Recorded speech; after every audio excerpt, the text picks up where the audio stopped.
Dia jelas-jelas sudah berada di dalam air. Namun masih memegang air hujan untuk diminum.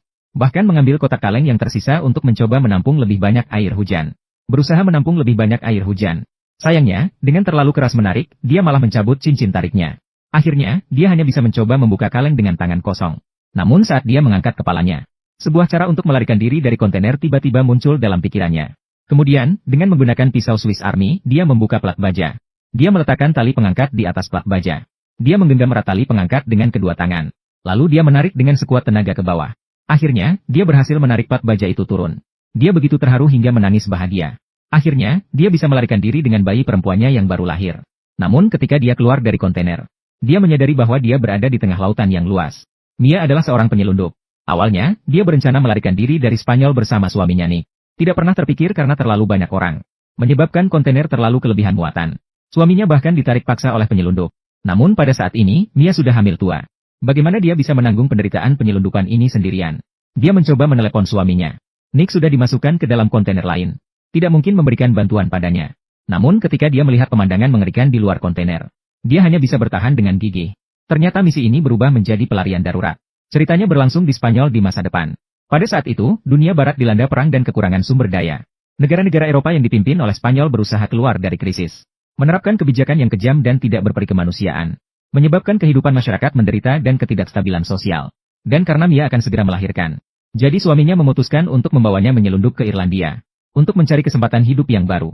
Namun perpisahan kali ini berubah menjadi perpisahan abadi. Mobil yang baru saja dinyalakan tiba-tiba berhenti. Ternyata militer sedang melakukan pemeriksaan rutin. Namun sopir malah bingung. Dia sama sekali tidak tahu apa yang ada di dalam mobil. Perwira botak itu naik ke mobil untuk memeriksa. Namun ketika dia membuka peti kemas, dia menemukan bahwa di dalamnya kosong. Karena semua orang bersembunyi di sisi dalam peti kemas. Perwira botak memerintahkan seorang tentara masuk ke ujung dalam peti kemas. Sementara dia sendiri pergi keluar mobil. Kemudian memerintahkan tentara untuk menembak. Namun mereka menemukan tembakan keluar dari tengah peti kemas. Perwira botak yang curiga segera memberikan peringatan. Meminta semua orang keluar dengan sukarela. Atau akan menembak mereka semua. Semua orang percaya pada kata-kata manis perwira botak. Namun Mia tidak setuju. Karena suaminya pernah memperingatkannya untuk tidak percaya pada siapapun. Dia naik ke atas kontainer dengan bantuan orang lain. Saat orang lain membuka partisi. Namun diperintahkan oleh pria botak untuk ditembak mati. Meskipun seorang anak laki-laki selamat. Akhirnya juga tewas ditembak oleh pria botak. Mia menahan rasa takut dan sedih. Dia melihat tentara membersihkan tempat kejadian dengan mata terbuka. Kemudian dia mengirim pesan kepada suaminya. Memintanya untuk segera bersembunyi. Namun tidak mendapat balasan. Mia yang terlalu ketakutan segera tertidur pulas. Ketika dia terbangun oleh getaran kontainer yang bergoyang-goyang. Menemukan diri berada di atas kapal kargo bulan 2. Dan angin kencang bertiup di permukaan laut. Kapan saja kapal bisa terbalik. Dia berteriak keras mencari bantuan. Namun suara angin dan ombak besar segera menutup suaranya. Akhirnya kapal kargo terbalik. Mia juga terjatuh pingsan ke tanah. Ketika dia bangun kembali. Namun pada saat itu, Mia meraba perutnya. Dia melihat keluar melalui lubang peluru. Di depannya hanya ada lautan luas dan beberapa kontainer mengapung. Namun, kali ini Mia menyentuh perutnya. Merasakan bahwa bayinya akan segera lahir. Dia harus menemukan cara untuk bertahan hidup secepat mungkin. Kita tidak bisa membiarkan anak-anak kita meninggal sebelum mereka dilahirkan. Namun yang lebih serius adalah, air laut sedang mengalir masuk ke dalam kontainer melalui lubang peluru. Dia mencoba membuka satu kontainer. Namun dia hanya menemukan kotak penyimpanan makanan di dalamnya. Ketika membuka yang lain, dia menemukan pakaian bersih. Dia segera mengenakan salah satu untuk menghangatkan diri. Yang ketiga adalah sebuah kotak earphone. Yang keempat adalah sebuah kotak vodka. Kemudian dia menemukan sebatang pita dari lantai. Dia segera menutup lubang peluru yang terus membanjiri air laut. Saat itu, sebuah album yang mengapung di atas air memberinya sedikit kehangatan. Karena itu adalah foto keluarganya bertahun-tahun yang lalu. Namun tiba-tiba dia mendengar teriakan. Ternyata itu adalah kontainer lain yang selamat. Karena terlalu banyak orang, kontainer mulai tenggelam. Dia segera menelepon suaminya. Karena dia ingat suaminya naik kontainer ini. Namun kontainer menghilang dari pandangannya. Telepon suaminya juga tidak diangkat. Yang tersisa hanyalah segala sesuatu yang tenggelam di depan matanya. Dia terus-menerus menelepon suaminya. Berharap bisa mendapatkan balasannya. Namun semuanya sia-sia.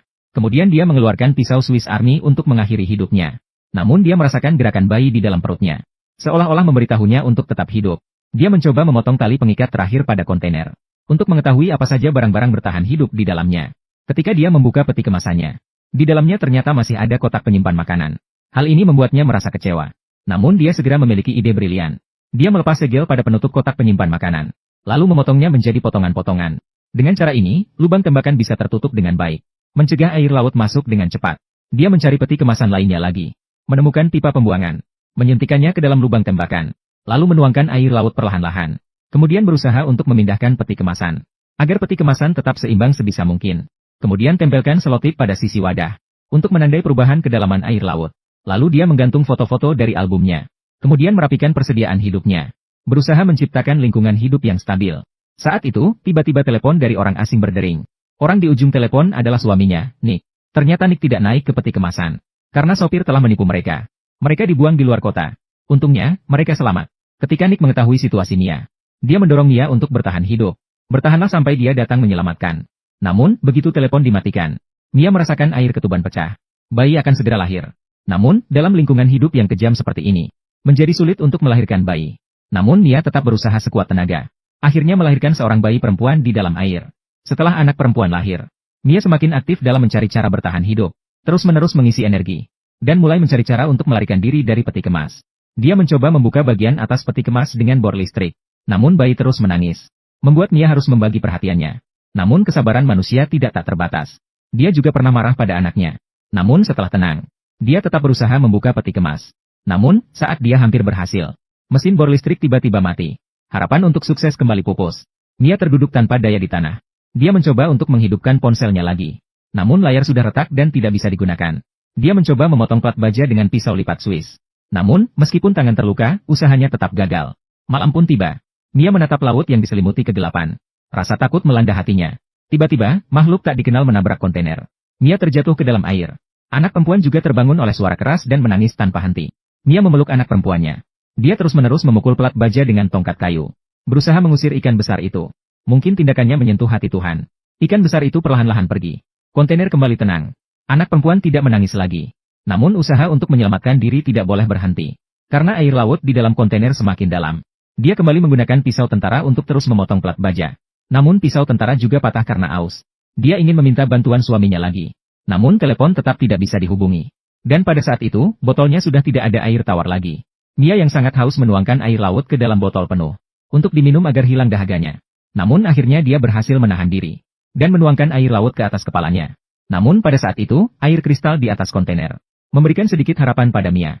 Dia tidak peduli dan mencoba menjilat tetesan air sebanyak mungkin. Hanya itu yang mencegahnya dari kematian karena dehidrasi parah. Namun air ini masih jauh dari cukup. Tidak disangka, cuaca di permukaan laut berubah-ubah. Hujan deras tiba-tiba turun. Sekali lagi memberikan harapan pada Mia untuk bertahan hidup. Dia mengangkat kepala menikmati kelembutan hujan. Sambil mengumpulkan air hujan berlebihan dengan kotak penyimpanan. Bahkan dia ingin menggunakan sisa kaleng makanan.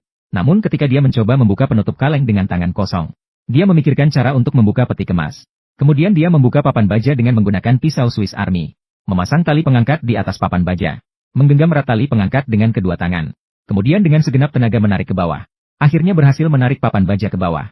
Sinar matahari yang sudah lama dinanti akhirnya menyinari Mia. Dia begitu terharu hingga menangis bahagia. Akhirnya bisa memeluk anak perempuannya. Merasakan sinar matahari dan udara segar alam untuk pertama kalinya. Namun saat itu mereka berada di tengah lautan. Bagaimana cara untuk bertahan hidup dan menemukan daratan? Adalah tugas yang paling penting saat ini. Namun kehangatan dan kebebasan yang langka. Membiarkan Mia dan anak perempuannya merasakan kehangatan dan kebebasan sesaat. Ini pertama kalinya dia mengganti popok anak perempuannya. Namun tindakan yang dilakukan dengan sembarangan. Namun memberinya kejutan yang tak terduga. Tidak disangka, kotoran anaknya ternyata menjadi hidangan lezat ikan. Mia memasang kepala sekrup pisau di atas besi sudut. Lalu mengikat besi sudut dengan tali. Dengan begitu, tombak ikan sederhana selesai dibuat. Ketika ikan mendekat lagi, dia melemparkan tombak ikan buatannya ke arah ikan. Dia mencoba berulang kali. Namun karena tombaknya terlalu sederhana, tidak bisa menancapkan ikan dengan tepat. Namun saat dia sedih berbaring istirahat di tanah, dia tertarik oleh pesawat di langit. Dia ingin mencoba membuat orang di pesawat melihatnya. Dengan cepat kembali ke dalam kontainer. Menemukan kotak barang dengan televisi di dalamnya. Menghancurkan layar televisi. Mengambil sepotong pecahan. Namun saat dia kembali ke permukaan. Tapi tidak sengaja terluka di paha oleh plat baja. Namun pada saat itu, dia sama sekali tidak peduli begitu banyak. Hanya ingin mengayunkan pecahan layar di tangannya dengan putus asa. Berusaha memantulkan sinar matahari ke pesawat. Namun jaraknya sangat jauh dari pesawat. Bagaimana mungkin berhasil? Namun luka di kakinya terus berdarah. Dia segera kembali ke kontainer lagi. Kembali merusak televisi. Mengambil satu perangkat kecil dari papan induk sebagai jarum. Lalu menemukan seutas kawat tembaga. Membuat benang jahit sederhana untuk menjahit luka. Dia minum sejumput vodka. Kemudian menuangkan vodka ke luka untuk membersihkannya. Dengan gigih menjahit luka meskipun sangat sakit. Namun saat dia tanpa sengaja melihat ke arah headphone di sebelahnya. Dia punya ide bagus lagi. Kemudian dia menghabiskan satu malam. Untuk menganyam sejumlah besar kabel headphone menjadi jaring ikan sederhana. Keesokan harinya dia berhasil menangkap ikan. Akhirnya bisa mengisi ulang energi tubuh. Harapan untuk bertahan hidup kembali menyala. Dia sekali lagi mengumpulkan keberanian. Melanjutkan untuk mencatat tingkat air laut. Dan membuat sistem pembuangan air yang lebih efisien. Tidak hanya memelihara beberapa ikan dalam kotak penyimpanan makanan. Juga menulis ratusan botol harapan. Melemparkannya satu persatu ke laut. Harapannya ada yang bisa melihat. Hari-hari seperti itu berulang setiap hari. Begitulah berlalu banyak hari. Tingkat air di dalam kontainer juga terus menurun. Dia melihat foto-foto lama untuk memberikan semangat pada dirinya sendiri. Saat itu juga, putrinya tersenyum padanya untuk pertama kalinya. Dia memberi nama putrinya Noah. Bermakna seperti Bahtera Nuh. Harapannya dia bisa membimbing mereka sampai ke daratan. Dia menggunakan termos, kain pakaian, dan vodka. Membuat sebuah perapian kecil. Membawa kehangatan ke sarang kecilnya dan putrinya. Akhirnya bisa menghabiskan malam yang hangat. Namun kemudian dia menerima telepon dari suaminya. Dia mengatakan bahwa dia sedang dalam perjalanan menuju ke sini untuk menemukannya. Ditemukan dan terluka parah. Nyawanya dalam bahaya, tidak lama lagi. Hanya bisa mengandalkan Mia untuk menjaga agar anak perempuannya tetap hidup. Malam yang seharusnya indah. Namun berita kematian suaminya menghancurkan semuanya. Namun dengan air laut merusak kontainer. Mia tidak bisa lagi menjaga agar air di dalam kontainer tetap aman. Harus segera mencari cara untuk keluar dari kontainer. Menghindari agar tidak tenggelam ke laut. Keesokan harinya, Mia menggunakan kotak penyimpanan makanan dan papan kayu dari kontainer. Membuat rakit penyelamat. Namun pada saat itu, muncul seekor burung camar. Membuat Mia semakin yakin untuk bertahan hidup. Karena ini menandakan bahwa daratan tidak jauh lagi. Namun sayangnya, malam itu terjadi kejadian tak terduga lagi. Karena terlalu banyak air laut di dalam kontainer. Dia hanya bisa bertahan di permukaan dengan anak perempuannya. Namun untuk menemukan foto di dalamnya, dia harus berani menyelam ke dalam. Namun saat dia ingin kembali, ternyata kakinya terjerat oleh tali pengikat. Pada saat itu, air laut terus merembes masuk. Dia menghirup napas terakhirnya di permukaan air. Dia menyelam lagi ke dalam air. Dia berusaha sekuat tenaga untuk memotong tali itu. Kemudian kontainer itu tenggelam ke dalam air. Namun ketika dia muncul ke permukaan air, anak perempuan di rakit penyelamat tiba-tiba menghilang. Namun yang lebih mengerikan adalah, seekor paus mendekat ke arahnya. Ternyata paus itu tidak melukainya. Bahkan membawanya menemukan anak perempuannya. Karena paus tiba-tiba menyemburkan air di dekat rakit penyelamat. Tetesan air secara ajaib jatuh ke tubuh anak perempuannya. Tangisan anak perempuan setelah terbangun. Mia menyadari arah anak perempuannya. Dia bertemu kembali dengan anak perempuannya. Namun waktu yang tersisa baginya sudah sedikit. Akhirnya, mengapung di laut sangat berbahaya. Namun Mia tidak pernah lupa satu hal. Yaitu melemparkan potongan ikan ke laut tanpa henti. Dengan harapan dapat menarik lebih banyak burung camar. Benar, langit tidak mengecewakan orang yang berusaha.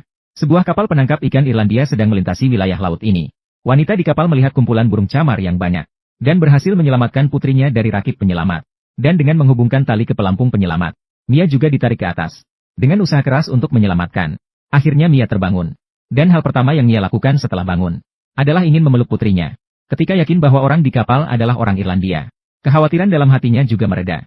Melihat benua yang begitu dekat, sinar matahari dan udara yang segar. Mia mencium putrinya. Akhirnya ia menangis dengan lega. Sebuah perjalanan bertahan hidup di kondisi terdesak. Perjalanan yang hampir mustahil akhirnya selesai berkat usaha Mia yang tak pernah menyerah. Kebebasan begitu berharga. Semoga kita semua bisa menghargai orang di sekitar kita.